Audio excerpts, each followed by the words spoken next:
اللہ رب العزت سے دعا ہے کہ اللہ تعالیٰ ہماری اس شرکت کو اپنی بارگاہ میں شرف قبول عطا فرمائے اور ہمیں صراط مستقیم کے مطابق زندگی بسر کرنے کی توفیق عطا فرمائے۔ اللہ رب العزت کا ارشاد گرامی ہے وما ارسلنا من رسول الا بلسان قومہ، یعنی ہم نے کسی رسول کو نہیں بھیجا مگر اسی کی قوم کی زبان میں،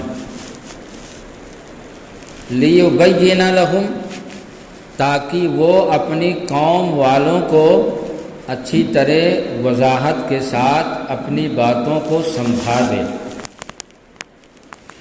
فَيُضِلُّ اللَّهُ مَن يَشَاءُ وَيَهْدِي مَن يَشَاءُ، پھر اس کے بعد اللہ تعالیٰ جسے چاہتا ہے گمراہ کر دیتا ہے اور جسے چاہتا ہے ہدایت دیتا ہے۔ وَهُوَ الْعَزِيزُ الْحَكِيمُ، اور وہی غالب حکمت والا ہے۔ یہ 13ویں پارے سورہ ابراہیم کے پہلے صفحے کی آیت کریمہ ہے۔ اسی آیت کی تعلق سے اور اسی کی تفسیر میں میں قرآن پاک کی کچھ آیت کریمہ پیش کروں گا اور اس کے بعد کچھ حدیثیں پیش کروں گا تاکہ آیت کریمہ کا مطلب اچھی طرح روشن ہو کر سامنے آ جائے۔ دیکھیے، پچھلے زمانے میں یعنی ہمارے حضور صلی اللہ علیہ وسلم سے پہلے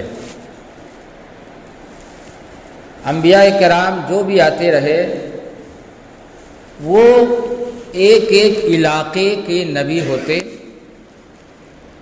کوئی کسی قوم کا نبی ہوتا، کوئی کسی قوم کا نبی ہوتا، مگر اللہ رب العزت کا کتنا بڑا احسان اور کرم ہے، اس نے ہمیں ایسے نبی کی قوم میں، ایسے نبی کی امت میں پیدا کیا ہے جو سارے عالم کے نبی۔ پچھلے انبیاء ایک ایک علاقے کے قوم کے نبی ہوتے تھے، اس پر قرآن پاک میں بہت سے دلائل دیے گئے ہیں۔ مثلا قرآن پاک میں ہے لقد ارسلنا نوحا الی قومہ، بے شک ہم نے نوح کو ان کی قوم کی طرف بھیجا۔ ظاہر ہے جس قوم کی طرف بھیجا جائے گا اس کا نبی ہوگا۔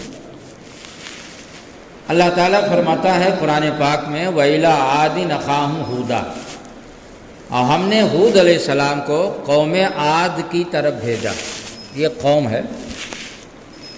وَإِلَىٰ ثَمُودَ أَخَاهُمْ صَالِحًا، اور ہم نے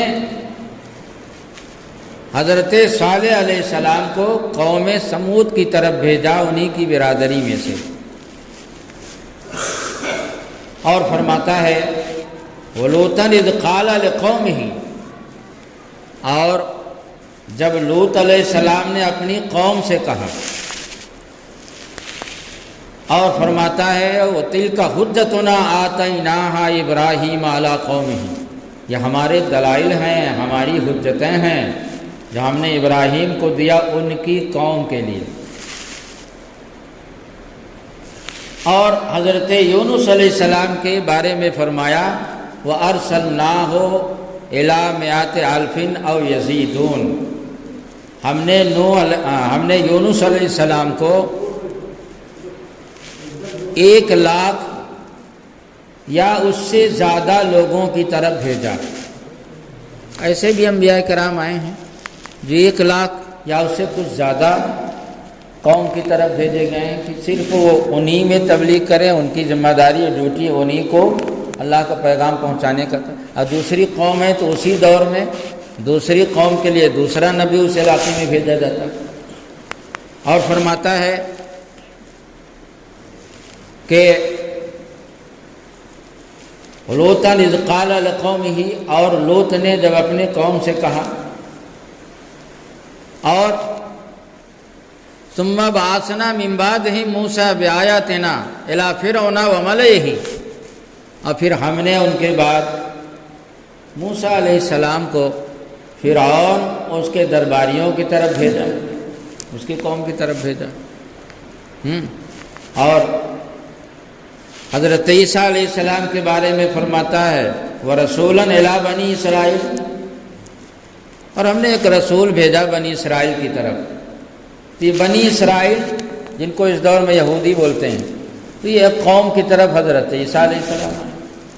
اور فرماتا وَإِلَىٰ مَدْيَنَ أَخَاهُمْ شُعَيْبًا، اور ہم نے مدین کی طرف انہی کی برادری سے حضرت شعیب علیہ السلام کو بھیجا۔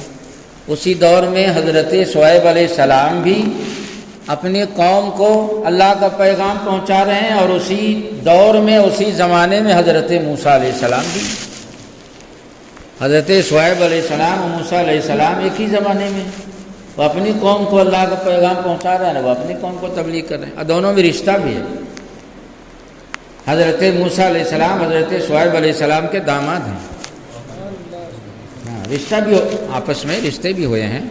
ہاں، جیسے حضرت لوط علیہ السلام بھی ہیں اسی زمانے میں، اور حضرت ابراہیم علیہ السلام بھی ہیں اسی زمانے میں، جبکہ حضرت ابراہیم علیہ السلام کو بہت بڑا درجہ مرتبہ فضائل اور مراتب کے اعتبار سے حضور صلی اللہ علیہ وسلم کے بعد سب سے بڑا درجہ مرتبہ حضرت ابراہیم علیہ السلام، مگر وہ بھی سارے عالم کے نبی نہیں، اسی دور میں ابراہیم علیہ السلام بھی ہیں اور اسی دور میں حضرت لوط علیہ السلام۔ اور حدیث شریف میں ہے کان النبی یبعث الی قومہ خاصہ، حضور فرماتے ہیں کہ پچھلے نبی خاص اپنی قوم کی طرف بھیجے جاتے تھے۔ یہ حدیث بخاری شریف جلد اول کتاب التیمم صفحہ نمبر 48 پر ہے، اور یہی حدیث مسلم شریف جلد اول صفحہ نمبر 199 کتاب المساجد میں بھی ہے۔ پچھلے نبی خاص اپنی قوم کی طرف بھیجے جاتے۔ اب آئیے پتہ لگایا جائے کہ ہم جن کا کلمہ پڑھتے ہیں، ہم جن کی سنت کی دعوت دینے کے لیے نکلے ہیں، ہم جن کی پیروی کرتے ہیں، ہم جن کی شریعت پہ چلتے ہیں، ان کو کہاں سے کہاں تک کا نبی بنایا گیا، کس قوم کی طرف بھیجا گیا، تو اس کو کسی اور سے پوچھنے کی ضرورت نہیں ہے، اس کو بھی آپ قرآنی سے پوچھیں۔ میں نے ایک آیت پڑھی ہے، اس کی تفسیر ہم قرآنی سے بیان کر رہے ہیں دوسری آیتوں کی روشنی میں، اور بیچ بیچ حدیثیں بھی آتی رہیں گی موقع موقع سے۔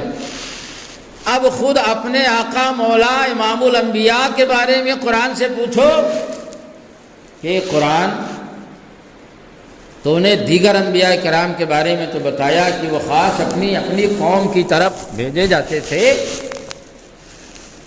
اور انہی کی زبان میں بھیجے جاتے تھے۔ قرآن کہہ رہا ہے کہ بلسان قوم ہی ہم ان کو ان کی قوم کی طرف بھیجتے تھے انہی کی زبان میں، کیونکہ نبی جس قوم کی تبلیغ کے لیے آ رہا ہے اگر اس قوم کی زبان ہی نہ جانے تو تبلیغ کیسے کرے گا؟ ضروری ہے نبی کے لیے کہ جس قوم کی طرف آ رہا ہے وہ قوم نبی کی زبان سمجھے، اور نبی کے لیے ضروری ہے کہ نبی اس قوم کی زبان سمجھے، ورنہ وہ قوم اگر مسئلہ پوچھے گی جب نبی سمجھے گا ہی نہیں تو جواب کیسے دے گا؟ نبی بھی قوم کو سمجھے اور قوم بھی نبی کی زبان سمجھے۔ قرآن نے کہا لِيُبَيِّنَ لَهُمْ، تاکہ اللہ کے پیغام کو خوب واضح کر کے روشن کر کے سمجھا دے۔ تو اللہ تعالیٰ نے جس نبی کو جس قوم میں بھیجا اس کی زبان میں بھیجا۔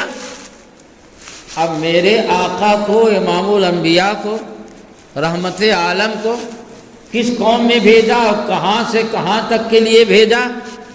تو قرآن کہتا ہے قُلْ يَا أَيُّهَا النَّاسُ إِنِّي رَسُولُ اللَّهِ عَلَيْكُمْ جَمِيعًا۔ خود خالق کائنات کہہ رہا ہے محبوب آپ فرما دیں کہ بے شک ہم تم سارے لوگوں کی طرف اللہ کا رسول بنا کر بھیجا گیا۔ کتنا بڑا اللہ کا احسان اور کرم ہے، اس کی امت میں ہمیں پیدا کیا جس کی امت میں پیدائش کی حضرت موسیٰ علیہ السلام جیسے اولو العزم رسول فرمائش کیا کرتے تھے، خواہش کیا کرتے تھے کہ اللہ اپنے محبوب کی امت میں ہمیں پیدا فرماتا ہے۔ حضرت موسیٰ علیہ السلام جیسے لوگ، ہاں بزرگوں نے فرمایا کہ حضرت موسیٰ علیہ السلام کی خواہش تھی کہ میں حضور کی امت میں پیدا ہوتا تاکہ حضور کی زیارت کرتا۔ تو معراج کی رات جو حضرت موسیٰ علیہ السلام کو چھٹے آسمان پر اللہ تعالیٰ نے بھیجا کہ میرا محبوب آئے 50 وقت کی نماز لے کر تو آپ بار بار واپس کرتے رہو تاکہ خوب اچھی طرح زیارت کر لو۔ آپ کی خواہش تھی نا کہ ہم آپ کے صحابہ میں پیدا ہوتے تو آپ کی خوب زیارت کرتے، تو آج خوب زیارت کر لو۔ ورنہ آپ جانتے ہیں کہ جب اللہ تعالیٰ کو 50 وقت کی نماز 5 کرنا تھا تو اللہ کو تو سب کچھ معلوم ہے، ایک ہی بار میں 5 کر دیتا۔ 5 9 45 یہ 9 بار کیوں آنے جانے کا سلسلہ رہا؟ تاکہ خوب جی بھر کے آپ کی 2 فرمائش تھی، آپ کی 2 خواہش تھی۔ آپ چاہتے تھے کہ ہم اللہ کا بھی دیدار کریں، ارینی قرآن میں رب ارینی، اے میرا رب مجھے دکھا دے، اپنا دیدار کرا دے۔ تو آپ کی خواہش تھی کہ آپ مجھے دیکھیں، اور آپ کی یہ بھی خواہش تھی کہ آپ میرے محبوب کی زیارت کریں۔ تو آج آپ کی دونوں خواہش پوری ہو جائے گی۔ آپ راستے میں کھڑے ہو جائیں، ڈائریکٹ تو آپ بلا وسیلہ تو مجھے نہیں دیکھ سکتے، بلا وسیلہ اس دنیا میں تو میرا محبوب ہی مجھے دیکھے گا اور تو کوئی نہیں دیکھے گا۔ ہاں جنت میں جانے کے بعد وہاں جنتی دیدار کریں گے۔ اس عالم میں اللہ کو دیکھنا، اللہ کا دیدار کرنا یہ حضور کا خاصہ ہے۔ تو آپ تو نہیں، اللہ نے ایک تجلی ڈالی، پہاڑ جل کے راکھ ہو گیا، موسیٰ علیہ السلام بے ہوش ہو گئے۔ تو اللہ کا دیدار کیسے کریں جب تجلی نہیں برداشت کر سکے؟ ہاں 9ویں پارے میں تفصیل ہے، ساری آیتیں اور ترجمہ تفسیر میں بڑا ٹائم ہو جائے گا، ابھی ہمارا وہ موضوع نہیں ہے۔ تو جب آپ تجلی نہیں برداشت کر سکے تو براہ راست میرا دیدار تو آپ نہیں کر پائیں گے۔ ہاں یہ ہو سکتا ہے کہ آپ میرے دیدار میں اور اپنی آنکھ کے بیچ میں میرے محبوب کی آنکھ کا وسیلہ بنا لو، اور میرا محبوب مجھے دیکھ کر جائے، میرا محبوب مجھے دیکھے اور آپ اسے دیکھیں، اور اس کی آنکھ میں میرا جلوہ دیکھیے اس کی آنکھ کی وسیلے سے۔ 9 بار آپ دیکھ لیجئے تو اس سے میرا بھی دیدار ہو جائے گا وسیلے سے، اور میرے محبوب کی بھی زیارت ہو جائے گی۔ بہت سی حکمتیں ہیں، بہت سے میں میراج النبی کی تقریر میں اس کو بیان کرتا ہوں۔ وہ ایک ضمناً بات آ گئی کہ ایک مصلحت یہ بھی ہے، ورنہ اور کسی نبی کو اللہ چاہتا کھڑا کر دیتا، وہ 50 کو 5 کروا دیتے۔ موسیٰ علیہ السلام ہی کو کیوں کھڑا کیا گیا؟ اس میں راز اور مصلحت یہ تھی، انہوں نے خواہش کیا تھا۔ تو یہ اللہ کا کتنا بڑا ہم لوگوں پر احسان ہے کہ جس کی امت میں حضرت موسیٰ علیہ السلام پیدا ہونے کے لیے دعائیں کرتے تھے، خواہش کرتے تھے، اللہ نے بغیر خواہش بغیر دعا کے اپنے فضل و کرم سے ہمیں اور آپ کو پیدا کر دیا، اور ہم ہیں کہ ان کی سنت اور سیرت کو چھوڑ کر غیروں کا طریقہ اپناتے پھریں۔ شادی میں دیکھو تو، بیاہ میں دیکھو تو، ولیمہ میں دیکھو تو، بارات میں دیکھو تو، رہن میں، سہن میں، کھانا میں، پینے میں، ہر چیز میں ہم غیروں کا کلچر اور تہذیب اپنا رہے ہیں۔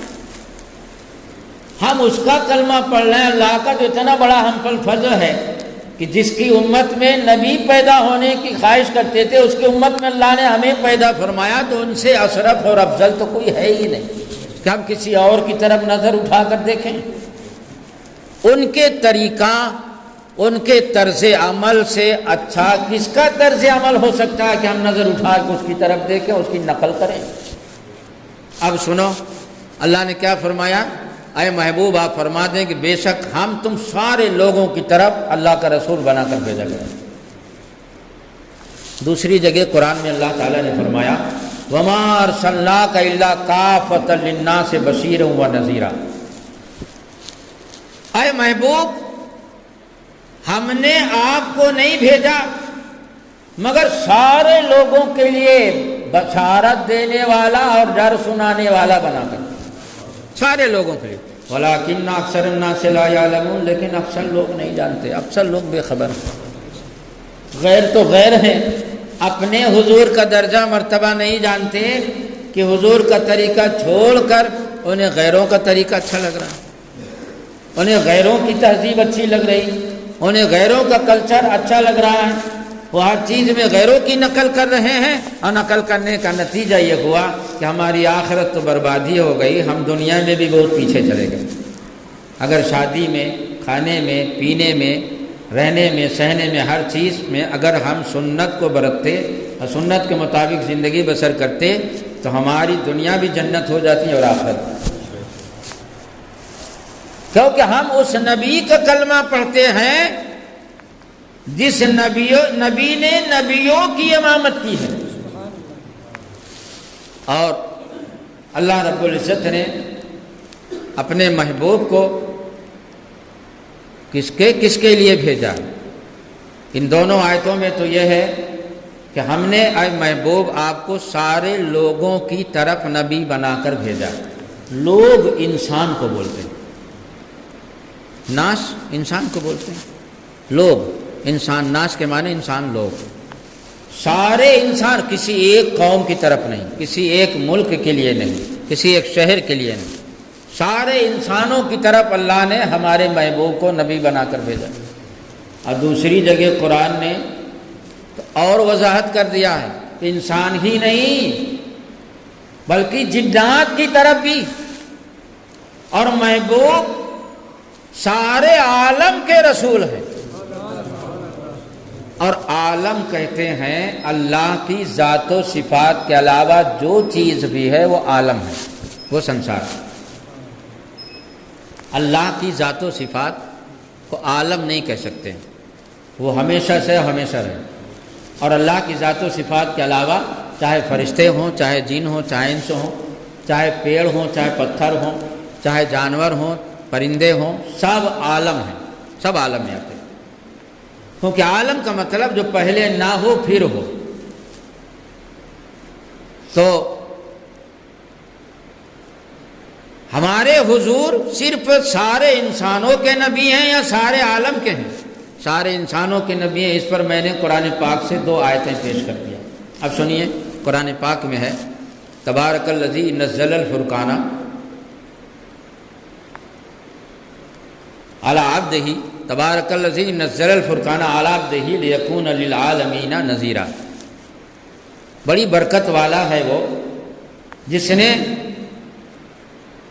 اپنے محبوب پر فیصلہ کرنے والی کتاب اتاری تاکہ میرا محبوب اللہ کا محبوب سارے عالم کو ڈر سنانے والا ہو جائے، سارے عالم کا مبلغ اور رسول ہو جائے۔ اب آپ دیکھیے یہاں پر اللہ نے اس آیت کریمہ نے کیا فرمایا؟ تبارک الذی نزل الفرقان علی عبدہ لیکون للعالمین نذیرا۔ للعالمین، عالم کی جمع عالمین، تو اب ماننا پڑے گا کہ جو چیز بھی عالم میں ہے ہمارے آقا اس کے نبی ہیں۔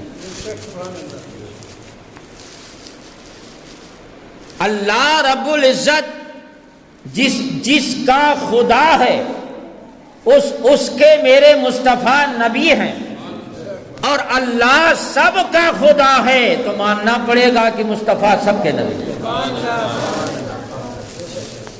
مصطفیٰ سب کے نبی ہیں۔ اور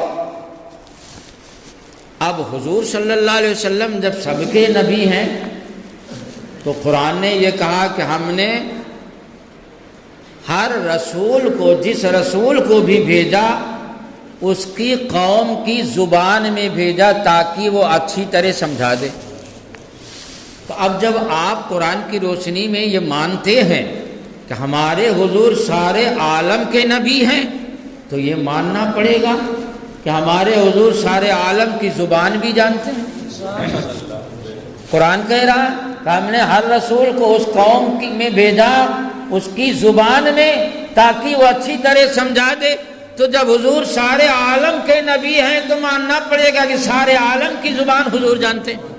اور آج آپ اپنی آنکھوں سے دیکھ رہے ہیں حضور کو کوئی فارسی زبان میں پکار رہا ہے، یورپ والے انگلش زبان میں پکار رہے ہیں، یہاں والے اردو زبان میں پکار رہے ہیں، عرب والے عربی زبان میں پکار رہے ہیں، حضور سب کی پکار سمجھ رہے ہیں۔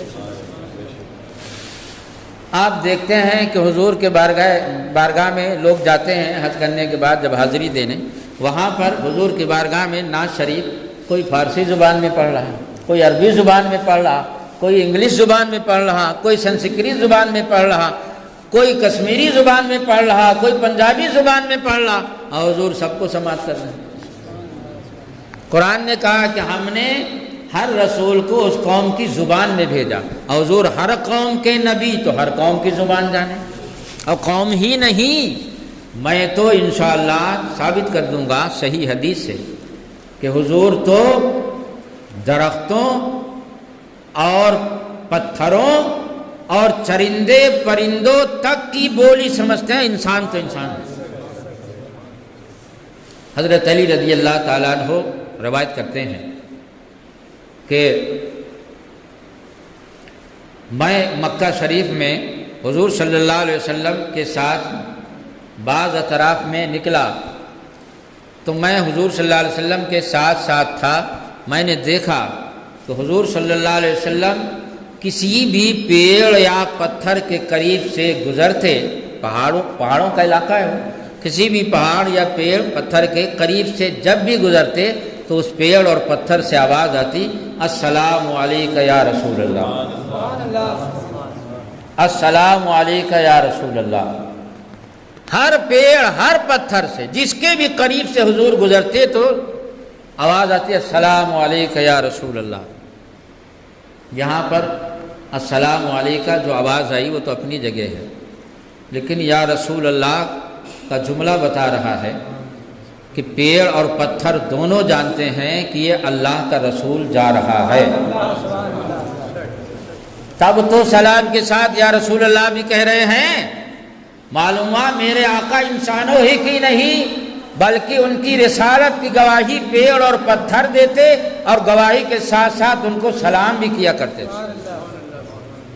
حیرت ہے ہمیں اس انسان پر کہ پیڑ اور پتھر تو کہیں السلام علیکہ یا رسول اللہ، اور ہم کہیں یا نبی سلام علیکہ، دونوں کا معنی تو ایک ہے۔ ہم اگر کہیں تو کہتے نہیں وہ اگر آپ کو پڑھنا تو بیٹھ کے پڑھیے، آپ بیٹھ کے پڑھیے۔ تو کیا پیڑ اور پتھر جو یہ پیڑ جو السلام علیکم یا رسول اللہ پڑھا تھا تو کھڑی پڑھا تھا یا بیٹھ گیا تھا؟ بیٹھنے کا ذکر تو حدیث میں نہیں ہے۔ حضور نے نہیں کہا کہ دیکھو بیٹھ کے پڑھو، تحیات میں سب بیٹھ کے پڑھتے نا، تم بھی بیٹھ جاؤ۔ اب پیڑ بیٹھ جائے نا تو پھر تو کتنے بیٹھ جائیں گے۔ اچھا، یہ حدیث شریف جو میں نے پیش کی یہ ترمذی شریف جلد 2 صفحہ نمبر 204 پہ ہے، اور ترمذی شریف کے علاوہ حدیث شریف کی 3 کتابوں میں یہ حدیث اور ہے۔ تو حدیث کی کل کتابیں ملا کر 4 کتابوں میں میں اپنے علم کے مطابق حوالہ دے رہا ہوں، ورنہ ہو سکتا ہے 4 کتابوں سے زیادہ اور بھی کتابوں میں یہ حدیث ہو، کیونکہ حدیث شریف کی بے شمار کتابیں دنیا میں لکھی گئی، تو 4 کتابوں میں حدیث کی یہ حدیث شریف ہے۔ تو اس سے یہ معلوم ہوا کہ پیڑ اور پتھر بھی یہ جانتے ہیں کہ یہ اللہ کے نبی ہیں، اس لیے پکار پکار کے کہہ رہے ہیں یا رسول اللہ، سلام علیکہ یا رسول اللہ۔ تو سلام کا بھی مسئلہ حل ہو گیا اور یا رسول اللہ کہنے کا بھی مسئلہ حل ہو گیا، حضور کے سامنے کہا جا رہا، حضور نے منع نہیں کیا، جس کا مطلب ہے کہ السلام علیکہ یا رسول اللہ جب کہا جاتا ہے تو حضور خوش ہوتے ہیں۔ اب سنیے، جانور بھی ہمارے حضور کی شان سمجھتے ہیں، حضور کو جانتے ہیں کہ اللہ کے نبی ہیں، کیونکہ اپنی فریاد جب کوئی نہیں سنتا تو اللہ کا نبی سنتا ہے۔ میرے آقا صلی اللہ علیہ وسلم کی بارگاہ میں کیسے کیسے فریادی آتے تھے۔ حضور صلی اللہ علیہ وسلم ایک بار مدینہ منورہ میں جا رہے تھے، ایک عورت پاگل ہو گئی تھی، وہ رستوں میں گھومتی رہتی تھی، اور جو بھی سامنے سے آتا تو اس کو مارنے کے لیے ڈھیلا لے کے دوڑتی، مارنے کے لیے، اور اس کو گالیاں دیتی، مطلب دماغ اس کا در پہ نہیں تھا، لوگ جب دیکھتے تو راستہ کاٹ کے نکل جاتے۔ ایک بار حضور صلی اللہ علیہ وسلم راستے سے جا رہے تھے اور وہی عورت آ رہی تھی، تو حضور صلی اللہ علیہ وسلم، صحابہ دور کھڑے تھے، دیکھا کہ حضور صلی اللہ علیہ وسلم گئے، جب وہ عورت آئی قریب تو حضور صلی اللہ علیہ وسلم سے کہا کہ رکو یہاں رکو۔ حضور صلی اللہ علیہ وسلم رک گئے، تو بڑی دیر تک وہ حضور سے اپنا جانتے ہیں آپ پاگلوں کا انداز، اپنے انداز میں بولتی رہے، حضور صلی اللہ علیہ وسلم سر جھکا کے سنتے رہے۔ جب حضور صلی اللہ علیہ وسلم وہ چلی گئی تو حضور صلی اللہ علیہ وسلم بھی چلے گئے۔ صحابہ نے عرض کیا، حضور یہ پاگل ہے، مارنے کے لیے لوگوں کو دوڑتی ہے، ہم لوگ ڈر گئے کہ آپ پہ حملہ نہ کر دے۔ کہا نہیں، وہ مجھ پر حملہ نہیں کرے گا۔ اب حضور پاگل کہ اتنی دیر تک آپ کیا بات سنتے رہے؟ کہا جس کی کوئی نہیں سنتا اسی کو تمہیں سنتا۔ بخدا خدا کا یہی ہے در، نہیں اور کوئی مفر مکر، جو وہاں سے ہو یہیں آ کے ہو، جو یہاں نہیں تو وہاں نہیں۔ تو حضور صلی اللہ علیہ وسلم کی بارگاہ میں کچھ انصاری صحابہ آئے، عرض کی کہ حضور ہم لوگوں کا ایک اونٹ ہے، اور اس اونٹ پر ہم لوگ پانی لاد کر باغ اور کھیت کی سینچائی کرتے تھے۔ پہلے زمانے میں لوگ کنواں سے، جو کنواں کے آس پاس کھیت ہوتے تھے تو پتلی پتلی نالیاں بنا دیتے تھے، اور اس کے بعد اس سے پانی نکال کے تو کھیتوں کو سیراب کرتے، اور جو کنواں سے دور کھیت ہوتے اور وہاں پر پانی کا انتظام نہ ہوتا تو اونٹ پہ لاد کر تو باغ اور کھیت میں لے جاتے پانی کو، اور پھر باغ اور کھیت کو سیراب کرتے۔ بڑی دقتیں تھیں۔ عرض کی کہ حضور ایک اونٹ ہمارا ہے اور وہ غضبناک ہو گیا اور بدک گیا۔ کبھی کبھی اونٹ ہے، ہاتھی ہیں، یہ سب پاگل ہو جاتے ہیں، بدک جاتے ہیں، اور پھر انسان کے قابو میں نہیں آتے، جنگل بھاگ جاتے ہیں۔ حضور غضبناک ہو گیا، بدک گیا ہے، اور یہ جو حدیث بیان کر رہا میں، یہ حدیث شریف کی 5 کتابوں میں یہ حدیث ہے۔ اور امام حمزہ احمد زین رحمۃ اللہ علیہ جو بہت بڑے محدث ہیں، انہوں نے صراحتاً فرمایا کہ اس حدیث کی سند میں جتنے راوی ہیں سب ثقہ اور معتبر ہیں، کوئی راوی ضعیف نہیں، یعنی صحیح سند سے یہ حدیث شریف بیان کر رہے ہیں۔ تو عرض کی کہ حضور وہ بھڑک گیا ہے اور اب قابو میں نہیں آ رہا ہے، حضور ہمارے کھیت اور باغ سب سوکھے پڑے ہیں اور ہم لوگ سینچائی کیسے کریں، بڑی پریشانی ہے۔ حضور صلی اللہ علیہ وسلم نے صحابہ بیٹھے تھے، جو صحابہ سے فرمایا کہ چلو دیکھتے ہیں۔ حضور تشریف لے گئے تو دیکھا کہ ایک باغ میں، وہ ایک باغ کے گوشے میں کنارے کھڑا ہوا اور کسی کی ہمت نہیں ہے کہ اس کے پاس چلا جائے۔ تو حضور صلی اللہ علیہ وسلم جب اس کی طرف جانے کا ارادہ فرمایا، یعنی باغ میں داخل ہوئے، سوچا کہ اس کے پاس جائیں، تو صحابہ انصار صحابہ نے عرض کیا کہ حضور ہم لوگوں کی گزارش ہے، آپ بہتر جانتے ہیں، ہم لوگوں کی گزارش ہے کہ آپ اس کے پاس مت جائیں۔ فرمایا کیوں؟ کہا اس لیے کہ اب وہ اتنا زیادہ پاگل ہو گیا کہ پاگل کتے کی طرح اب وہ لوگوں پر حملہ کر کے کاٹنا شروع کر دیا، ہم لوگوں کو ڈر لگتا ہے کہیں وہ آپ پر بھی حملہ نہ کرے۔ حضور نے فرمایا مجھ پر وہ حملہ نہیں کرے گا۔ اور اس کے بعد جب حضور صلی اللہ علیہ وسلم اس کی طرف چلے تو جب حضور کو دیکھا تو اپنی جگہ چھوڑ کر دوڑتا ہوا آیا اور آنے کے بعد حضور کے سامنے سجدہ کرنے لگا۔ حدیث کی 5 کتابوں میں اور صحیح سند سے حدیث پیش کر رہا ہوں، ایک راوی اس میں ضعیف نہیں۔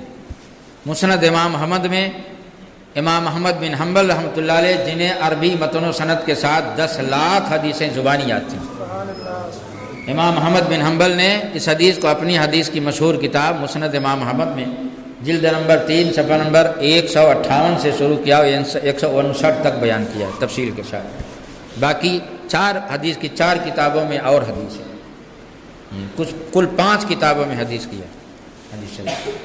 تو سرکار کے سامنے آیا اور سجدہ کرنے لگا، اور اس کے بعد حضور نے اس کی پیشانی کو پکڑا اور پکڑنے کے بعد کام پہ لگا دیا، اور صحابہ لے جا کے اس سے پانی کو ڈھونے پر اس کو مقرر کر دیا۔ اس حدیث کے راوی صحابی رسول حضرت انس رضی اللہ تعالیٰ، حضرت انس بن مالک کہتے ہیں کہ جب حضور صلی اللہ علیہ وسلم اس کی پیشانی کو پکڑ کے کام پہ لگا دیا تو وہ پہلے سے زیادہ آب و فرما بردار تھا، پہلے سے زیادہ آب و فرما بردار تھا۔ مسلمانوں، پاگل اونٹ کی پیشانی پر حضور دستے کرم رکھ دیں تو پہلے سے زیادہ متواضع اور فرما بردار ہو جائے، جس کا مطلب یہ ہے کہ اونٹ بھی جانتا ہے کہ اللہ کے نبی ہیں۔ حضور نے فرمایا جاؤ کام کرو، اور آپ جانتے ہیں کہ رسول جب کوئی حکم دے دے تو وہ فرض ہو جاتا ہے، کیونکہ قرآن پاک میں من یطیع الرسول فقد اطاع اللہ، جس نے رسول کی اطاعت حکم مانا اس نے اللہ کا حکم مانا۔ اگر رسول کی خلاف ورزی کرے تو گویا اللہ کے حکم کی خلاف ورزی کی۔ تو اونٹ یہ جانتا تھا کہ یہ نبی ہیں، رسول ہیں، انہوں نے کہا کام پہ لگا دیا کہ جاؤ کام کرو، اپنے مالک کی تعظیم کرو، اپنے مالک کی بات مانو، اور ان کی بات ماننا فرض ہے، تب نہ وہ کام پہ گیا، اور پہلے سے زیادہ آب فرما بردار ہے۔ تو معلوم ہوا کہ حضور کی زبان جانور سمجھتے ہیں اور جانوروں کی زبان حضور سمجھتے ہیں، کیونکہ وما ارسلنا من رسول الا بلسان قومہ، ہم نے ہر رسول کو اس کی قوم کی زبان میں بھیجا۔ حضور ہر قوم کے نبی ہیں تو ہر قوم کی زبان جانتے۔ تو حضرت عبداللہ ابن عباس رضی اللہ تعالیٰ عنہ مشہور صحابی رسول ہیں، وہ روایت کرتے ہیں کہ ایک دن بعض انصار صحابہ بارگاہ رسالت میں حاضر ہوئی، عرض کیے کہ حضور ہمارا ایک اونٹ غضبناک ہو گیا ہے اور لوگوں پہ حملہ کر دیتا ہے، وہ قابو نہیں دے رہا ہے، اور ہم لوگوں کا بڑا کام اس سے ہوتا تھا، بڑی پریشانی دقت ہے۔ حضور نے فرمایا کہاں ہے؟ کہا ایک باغ ہے وہاں پر کھڑا ہوا ہے۔ حضور صلی اللہ علیہ وسلم نے فرمایا چلو دیکھتے ہیں۔ حضور صلی اللہ علیہ وسلم تشریف لے گئے، اور جب حضور صلی اللہ علیہ وسلم گئے تو دیکھا کہ وہ باغ میں کھڑا ہوا ہے۔ تو حضور صلی اللہ علیہ وسلم باغ کے پاس پہنچے اور اونٹ کو دیکھا کہ اونٹ جب حضور کو دیکھا تو حضور کی طرف غور سے دیکھنے لگا۔ تو حضور صلی اللہ علیہ وسلم اونٹ کی طرف دیکھنے لگے اور حضور نے فرمایا اونٹ سے ادھر آؤ، یہی جملہ حدیث میں ہے، حدیث میں یہی جملہ جو بیان کرا، ادھر آؤ نا۔ تو اونٹ حضور کی آواز سن کر بھاگتا ہوا حضور کے پاس آیا، اور حضور صلی اللہ علیہ وسلم نے اس کی نکیل پکڑ کے مالک کے حوالے کر دیا۔ حضرت صدیق اکبر رضی اللہ تعالیٰ عنہ ساتھ میں تھے۔ اس حدیث میں ہے کہ حضرت صدیق اکبر تھے، اور جو پہلے بیان کیا اس میں حضرت صدیق اکبر کے تذکرہ نہیں۔ حضرت صدیق اکبر رضی اللہ تعالیٰ عنہ نے عرض کی کہ حضور اس کا مطلب یہ ہوا کہ اونٹ بھی جانتا ہے کہ آپ اللہ کے رسول حضرت صدیق اکبر رضی اللہ عنہ عرض کی کہ حضور اس کا مطلب یہ ہوا کہ اونٹ بھی جانتا ہے آپ اللہ کے نبی، اور وہ بھی پاگل اونٹ جان جاتا ہے آپ اللہ کے نبی۔ تو حضور نے فرمایا کہ ما من شیء الا یعلم انی رسول اللہ الا کفرۃ الانس والجن۔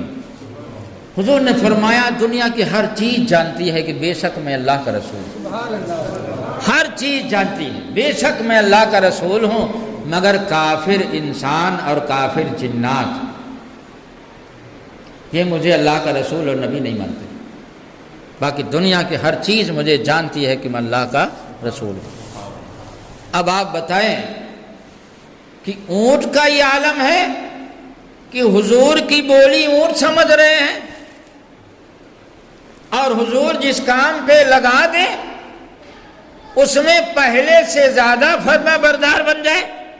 حضرت عبداللہ ابن یعلا رضی اللہ تعالیٰ عنہ کہتے ہیں کہ ہمارے والد نے اپنے دادا سے روایت کیا کہ ہمارے والد کے دادا مکہ شریف میں حضور صلی اللہ علیہ وسلم کے ساتھ ایک راستے میں جا رہے تھے، تو حضور صلی اللہ علیہ وسلم وہ کہتے ہیں کہ میں نے دیکھا کہ راستے میں ایک اونٹ کھڑا تھا، اور جب حضور صلی اللہ علیہ وسلم اونٹ کے پاس پہنچے تو اونٹ اپنی گردن کو بڑھا کر اور حضور صلی اللہ علیہ وسلم کے سامنے اونٹ کی بولی آپ نے دیکھا ہو کہ بڑ بڑ بڑ بڑ بڑ بڑ بولتے ہیں نا اس طرح سے، تو جیسے ان کی بولی ہوتی ہے اس طرح حضور کی طرف اپنی گردن کو بڑھا کے اور بڑ بڑ بڑ بڑ بڑ بڑ جیسے بولتے ہیں وہ بولنے لگا۔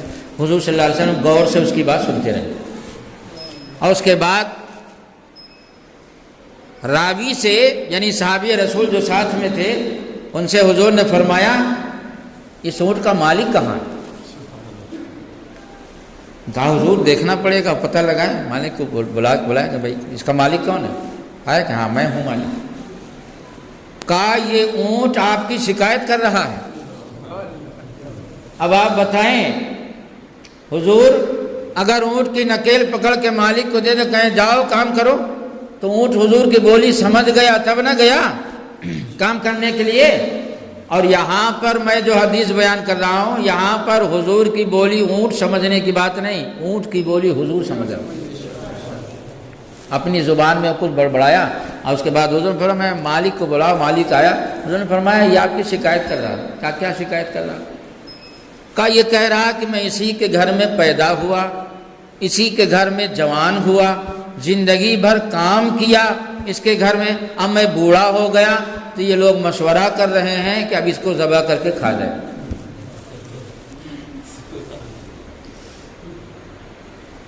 اس کو ذبح کر کے کھا جائے۔ یہ حدیث جو میں بیان کیا یہ حدیث شریف کی 5 کتابوں میں یہ حدیث شریف موجود ہے۔ تو اس کے بعد وہ کہتے ہیں کہ حضور صلی اللہ علیہ وسلم آگے بڑھے، یہ کہہ کے مالک سے آگے بڑھ گئے حضور۔ جب جنگل آیا تو حضور صلی اللہ علیہ وسلم نے وہاں پر قضائے حاجت محسوس کیا، قضائے حاجت کے لیے جانا۔ تو حضور صلی اللہ علیہ وسلم کی عادت کریمہ تھی کہ جنگل میں بھی حضور صلی اللہ علیہ وسلم کوئی ہو یا نہ ہو، حضور صلی اللہ علیہ وسلم جنگل میں بھی کسی چیز کو پردہ پیچھے کسی چیز کا پردہ لے کر تب قضائے حاجت کے لیے بیٹھتے تھے، استنجا وغیرہ کے لیے تب بیٹھتے تھے۔ کسی میڑ کا یا کسی پیڑ کا اوٹ لے لیتے تھے، پردہ لے لیتے تب بیٹھتے تھے۔ تو جو ساتھ میں صحابی تھے تو حضور صلی اللہ علیہ وسلم نے فرمایا کہ وہ جو 2 درخت کھڑے ہیں نا ان سے جا کے کہہ دو کہ اللہ کا رسول کہہ رہا کہ تم دونوں مل جاؤ۔ دور دور تھے، جنگل تھا، میدان تھا، کہا ان سے کہہ دو کہ جا کے کہ اللہ کا رسول قضائے حاجت کرے کہ تم دونوں مل جاؤ تاکہ تمہارے اوٹ میں حضور بیٹھ کر قضائے حاجت کرے۔ اب صحابی رسول یہ نہیں پوچھ رہے کہ حضور پیڑ کبھی بات چیت کرتا ہے، اس کا مطلب کہ صحابی رسول جانتے تھے کہ یہ صرف ہمارے رسول نہیں ہیں، پیڑ کے بھی رسول ہیں، اور رسول جو حکم دے دے امتی پر اس کی اطاعت فرض ہو جاتی ہے۔ تو اگر پیڑ کو ہم کہہ دیں گے تو اس پر ماننا فرض ہو جائے، ہمارا کام کہنا ہے۔ گئے اور پیڑ سے کہا کہ دونوں درختوں دونوں آ کے اور مل جاؤ، حضور صلی اللہ علیہ وسلم قضاء حاجت کریں۔ وہ دونوں درخت اپنی جگہ سے چلے، اور چلنے کے بعد آپ جانتے ہیں کہ درخت جب اپنی جڑ کو چھوڑ دیتا ہے تو گر جاتا ہے، مگر جو جڑ کو چھوڑ دے وہ بھی حضور کے کرم سے گرتا نہیں، چلتا ہے۔ جس پر حضور کا کرم ہو نا، وہ جڑوں کو چھوڑ دے تو گرتا نہیں، چلتا ہے۔ دونوں آئے اور مل گئے، حضور نے اس کے کو پیچھے پردہ بنا کے اور قضاء حاجت کی، اور اس کے بعد حضور صلی اللہ علیہ وسلم قضاء حاجت سے فارغ ہونے کے بعد پھر صحابی رسول سے فرمایا درختوں سے کہہ دو کہ اپنی اپنی جگہ چلے جائیں۔ آپ بتائیے یہ کس کی شان ہو سکتی ہے؟ یہ اس کی شان ہے جو درختوں کا بھی رسول ہو۔ درخت بات نہیں کرتے ہیں مگر حضور صلی اللہ علیہ وسلم کیا حکم درخت بھی سمجھتے ہیں۔ اس حدیث کے آخر میں بھی یہ جملہ ہے، حضور نے فرمایا ما من شیء الا یعلم انی رسول اللہ۔ کوئی چیز دنیا کی ایسی نہیں ہے جو یہ نہ جانتی ہو کہ بے شک میں اللہ کا رسول ہوں۔ حضور صلی اللہ علیہ وسلم فرماتے ہیں کہ الا کفرۃ الجن والانس، مگر کافر جن اور انسان یہ اگر جان جائیں تو پھر کافر کیوں رہیں، تو ایمان لائیں گے نا۔ اب ایک حدیث بڑی دلچسپ پیش کرتا ہوں اور اس کی شرح پیش کرتا ہوں۔ یہ حدیث جو پیش کرنے جا رہا ہوں یہ حدیث شریف کی 7 کتابوں میں ہے، اور مسند امام احمد میں 3 جلد میں امام احمد رحمۃ اللہ علیہ نے بھی بیان کی۔ تو اس کے راوی مشہور صحابی رسول حضرت عمر رضی اللہ تعالیٰ عنہ، حضرت عمر رضی اللہ تعالیٰ روایت کرتے ہیں کہ حضور صلی اللہ علیہ وسلم تشریف فرما تھے، ہم لوگ بھی بیٹھے ہوئے تھے، تو ایک آدمی بنی سلیم کا گاؤں کا رہنے والا، قبیلہ بنی سلیم سے تعلق رکھتا تھا، وہ گو کے شکار کے لیے گیا تھا۔ عرب میں گوہ لوگ کھاتے ہیں، تو گوہ کے شکار کے لیے گیا تھا۔ وہ گوہ کا شکار کر کے، اور گوہ زندہ تھی تو اس کو اپنی آستین میں ڈال کے اور لیے جا رہا تھا۔ حضور صلی اللہ علیہ وسلم میدان میں اپنے صحابہ کے ساتھ بیٹھے تھے۔ اس نے دیکھا تو لوگوں سے پوچھا یہ کون لوگ ہیں؟ کہا یہ جو ادھر بیٹھا ہے وہ اپنے کو نبی کہتا ہے اور یہ لوگ اس کے ماننے والے ہیں۔ تو وہ اعرابی دیہاتی آیا، محفل کو چیرتے ہوئے حضور کے پاس آیا، اور آنے کے بعد کہنے لگا کہ خدا کی قسم نہیں، لات و عزا کی قسم، لات اور عزا جو کعبہ میں 360 بت تھے، ان میں 2 بہت بڑے بت تھے جن کو وہ لوگ بہت مقدس، بہت بڑا خدا سمجھتے تھے۔ تو اس لیے قسم جب کھاتے تھے، جب بہت کوئی خاص اہم چیز ہو تو اس کو مؤکد کرنے کے لیے لات اور عزا کی قسم کھاتے تھے۔ کہا لات اور عزا کی قسم کھا کر میں کہتا ہوں، حضور سے کہا لات اور عزا کی قسم کھا کے میں کہتا ہوں کہ میرے نزدیک آپ سے زیادہ بدترین کوئی انسان نہیں، اب میں آپ سے زیادہ پوری دنیا میں کسی سے نفرت نہیں کرتا، سب سے زیادہ بغض مجھ کو پوری دنیا میں آپ سے ہے۔ اور سن لو، اگر میری قوم مجھے جلد باز نہ کہتی، یہ نہ کہتی کہ بہت جلد باز ہے، تو یقین جانو اب تک میں تم کو قتل کر کے ہر کالے اور ہر گورے کو خوش کر دیا ہوتا۔ حضرت عمر رضی اللہ تعالیٰ عنہ بھی بیٹھے تھے، عرض کی کہ حضور اجازت دیجیے اس کی گردن مار دوں، مگر نگاہیں مصطفیٰ دیکھ رہی تھی کہ یہ صحابی رسول بننے والا،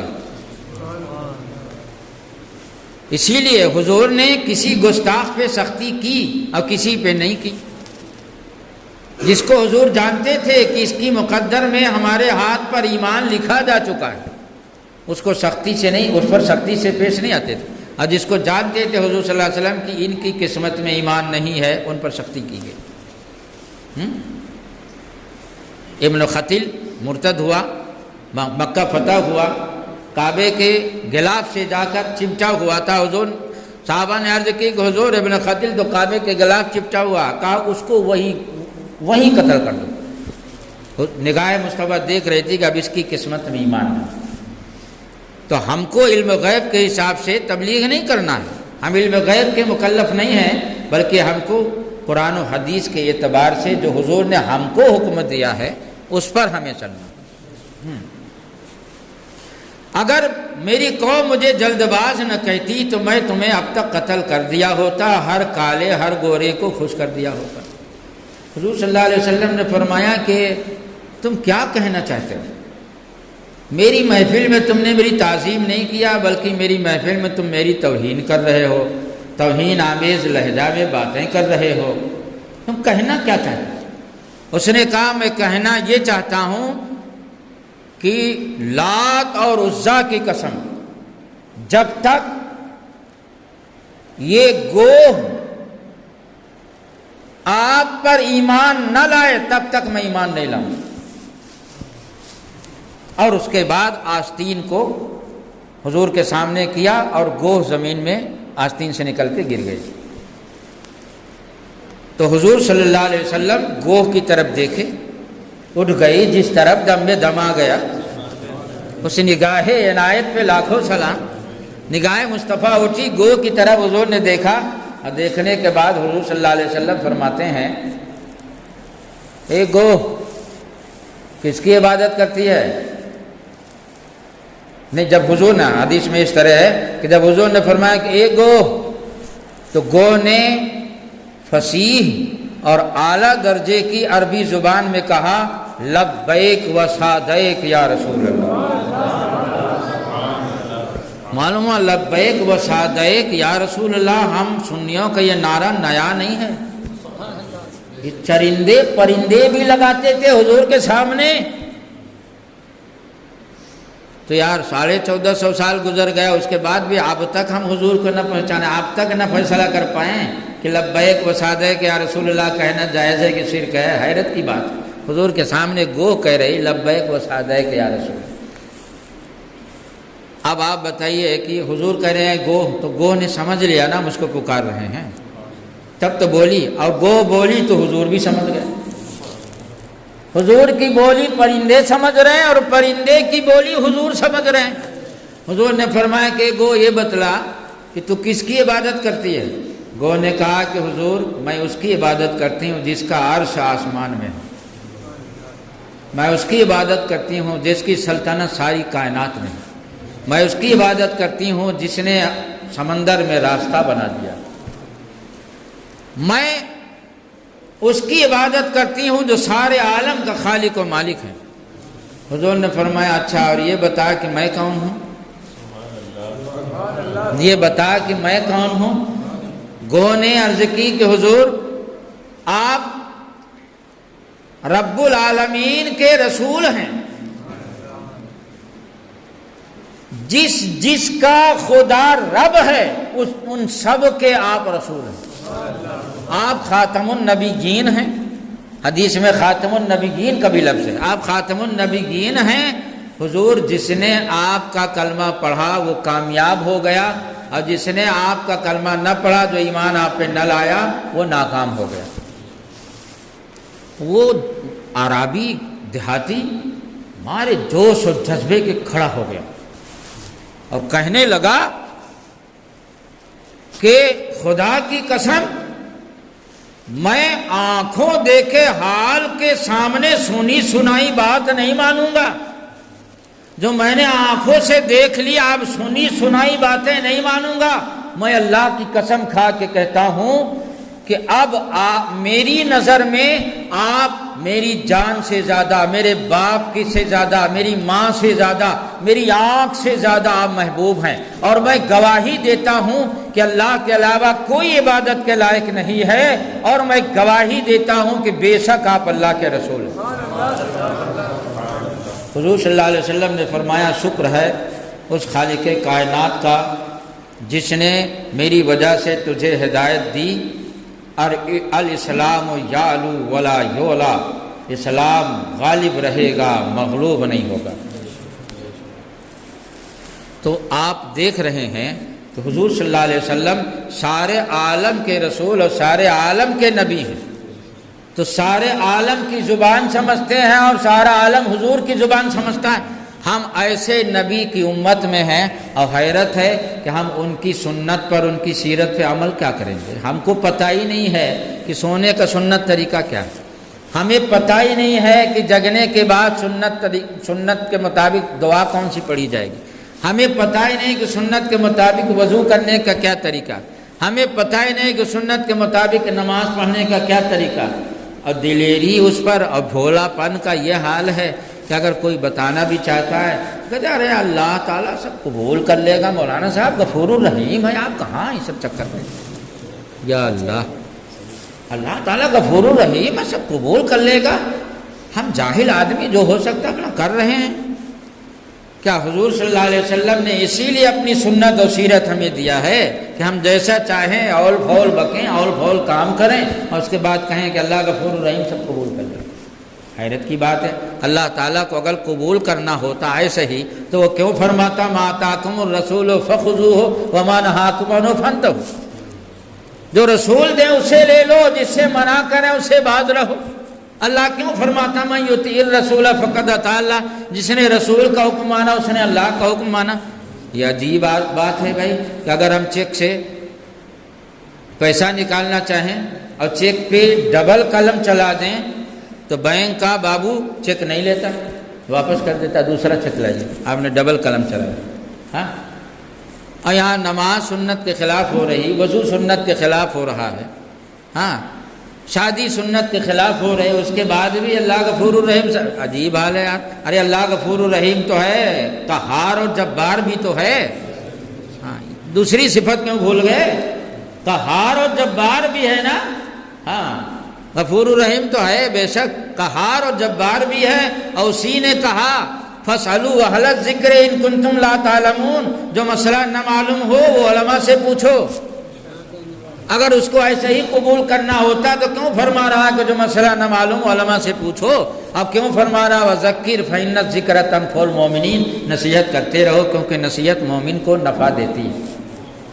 ہمارے آنے کا آج مقصد یہ ہے کہ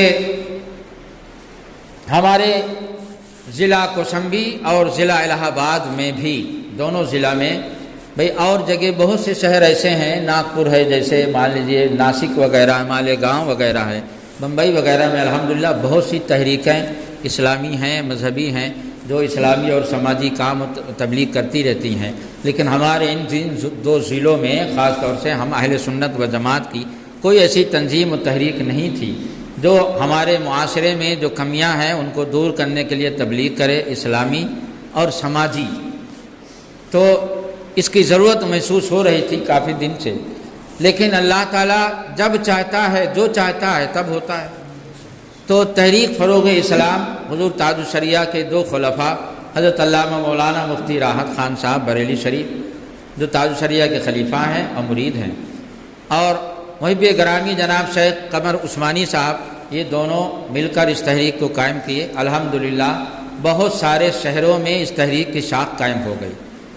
ہم سے رابطہ ہوا، ہمارے لڑکے محمد میاں ہیں، یہ مولانا محمد میاں نے مجھ سے بتایا کہ ابا بہت اچھا کام یہ تحریک کر رہی ہے، اور اس تحریک کو اگر یہاں پر آپ تھوڑا سا سہارا دے دیتے اور آگے آتے تو ایک میٹنگ کرا لی جاتی الہ آباد میں الگ سے اور کوسمبی میں الگ سے، اور جو علماء ہیں، ائمہ مساجد ہیں، ان سب کو بلایا جاتا، پھر دھیرے دھیرے تبلیغ کام چالو ہوتا اور تمام پورے ضلع میں تبلیغی کام ہوتا، تو اس سے بہت سارا معاملہ ہوتا، اور ہم اہل سنت و جماعت کا اپنا ایک پلیٹ فارم ہوتا، اور اس پلیٹ فارم کے ذریعے سے جو ہے ہم سماجی اور مذہبی یہاں کا جو ہمارا سمویدھان ہے اس کے قانون کے دائرے میں رہتے ہوئے، اس کے اندر رہتے ہوئے، بھائی ہمارا سمویدھان ہمیں اجازت دیتا ہے کہ ہم اپنے مذہب کے مطابق زندگی بسر کر سکتے ہیں۔ ایک آرٹیکل اس میں ایک دفعہ یہ بھی ہے کہ ہم اپنے مذہب کے مطابق زندگی بسر کر سکتے ہیں، ہم اپنے مذہب میں آزاد ہیں۔ تو اس تحریک کو 9 نومبر 2020 کو یہاں کوسمبی میں میں نے میٹنگ کرائی، اور اس میں جہاں تک ہو سکا، بھائی چونکہ بہت بڑا ضلع ہے، علماء ائمہ کو دعوت دی گئی، ماشاءاللہ میں سمجھتا ہوں کہ 400-500 قریب لوگ تھے، اور میٹنگ ہوئی، اور اس میں جو ہے اس تحریک کا اعلان ہوا۔ اس کے بعد سے درس حدیث کے نام سے محفلیں الگ الگ ہو رہی ہیں۔ الحمدللہ اب تک جو ہے کافی محفلیں ہو گئیں، اور اس کا اپنا ایک گروپ ہے، چونکہ سوشل میڈیا کے ذریعے بھی اس دور میں دین کا بہت بڑا کام ہو سکتا ہے۔ جو لوگ چلاتے ہیں، خاص طور سے نوجوان بچے جو ادھر ادھر بھٹک رہے ہیں، بری چیزیں دیکھتے ہیں، تو اس بری چیزوں کے دیکھنے کے بجائے اچھی چیزیں دیکھیں۔ ہاں، ان کے اخلاق برباد ہوں، اس سے بہتر ہے کہ ان کے اخلاق اچھے ہوں۔ تو اس کا ایک گروپ بھی ہے، اس میں نوجوانوں کو جو چلاتے ہیں موبائل وغیرہ، واٹس ایپ، سوشل میڈیا کے جو بھی طریقے ہیں، ان کو جوڑا جاتا ہے اور تبلیغی یا سماجی جو بھی کام ہوتے ہیں وہ گروپ میں ڈالا جاتا ہے، تاکہ گھر گھر، اب جیسے یہ درس حدیث ہے، یہ ریکارڈ ہو رہی ہے موبائل میں، اس کو گروپ میں ڈال دیا جائے گا، تو آپ لوگ جو یہاں پر جو بھی ہیں 50-60 آدمی یہ سن رہے ہیں، لیکن جب گروپ میں ڈال دیا جائے گا تو لاکھوں لوگ اس کو سنیں گے اور اپنے اپنے علاقے میں اس کو پھیلاتے ہیں، تو اس سے تبلیغ کا کام آسانی سے زیادہ سے زیادہ ہو سکے گا۔ تو یہ سسٹم چل رہا ہے، اور الہ آباد میں جو ہے تو ابھی چونکہ چھٹی میری چل رہی ہے اس لیے کسی دن بھی رکھ لیا جاتا ہے، باقی عام حالات میں سنڈے کو الہ آباد میں درس حدیث کا پروگرام ہوتا ہے، اور جمعہ کو مغرب سے عشاء تک درس حدیث کا پروگرام ہوتا ہے۔ ابھی میں مغرب سے عشاء تک اسماعیل پور میں درس حدیث کا پروگرام دے کے آ رہا ہوں، اس سے پہلے درس حدیث پروگرام تقریباً 1 گھنٹہ وہاں دے کے آ رہا ہوں، یہ دوسرا پروگرام۔ ایک دن میں اگر چھٹی رہتی تو کئی ہو جاتے ہیں۔ ارے میں تو کہتا ہوں حافظ راحت صاحب یہ ماشاءاللہ ضلع کوشمبی کے تحریک فروغ اسلام کے نائب صدر ہیں، پورے ضلع کے نائب صدر ہیں، اور بڑے متحرک، بڑے مخلص اور بڑے جو ہے تو تیز ترار جیسی کی ضرورت ہے۔ ماشاءاللہ نوجوان بھی ہیں، کیونکہ نوجوان زیادہ کام کرتے ہیں بھائی، ان کے بدن میں طاقت ہوتی، اور ہمارے جو بزرگ ہیں ان کی تو سرپرستی اور دعا ہی ہمارے لیے کافی ہے۔ تو یہ ماشاءاللہ جو ابھی چھٹی ہے، تو میں تو ان سے کہا کہ آپ جو ہے فجر بعد رکھو، ظہر بعد رکھو، عصر بعد رکھو، مغرب بعد رکھو، ایسا بعد رکھو، جو چھٹیاں ہماری ہم یہیں ڈیرا ڈال لیتے ہیں، جو چھٹیاں ہوتی ہیں ہماری، اب ہم ان کو جو ہے بھائی نیک کام میں خرچہ کریں، اب بیٹھ کے گھر میں ہم کیا کریں گے؟ تو اس طرح سے سیٹنگ ہو رہی ہے، اور الحمدللہ بہت تیزی سے کام تبلیغ کا بڑھ رہا ہے۔ تو اس تحریک میں 2 چیزیں ہیں، ایک تو مذہبی ہیں اور ایک سماجی۔ مذہبی کام سے مراد تو آپ دیکھ ہی رہے ہیں، جیسے قرآن پاک کی ایک آیت پڑھی جاتی ہے، پھر اس کی تفسیر قرآن کی دوسری آیتوں سے یا حدیث شریف سے، جیسے ابھی آپ نے دیکھا، تو اس طرح سے تبلیغ ہوتی، کبھی اس کے رسول پر۔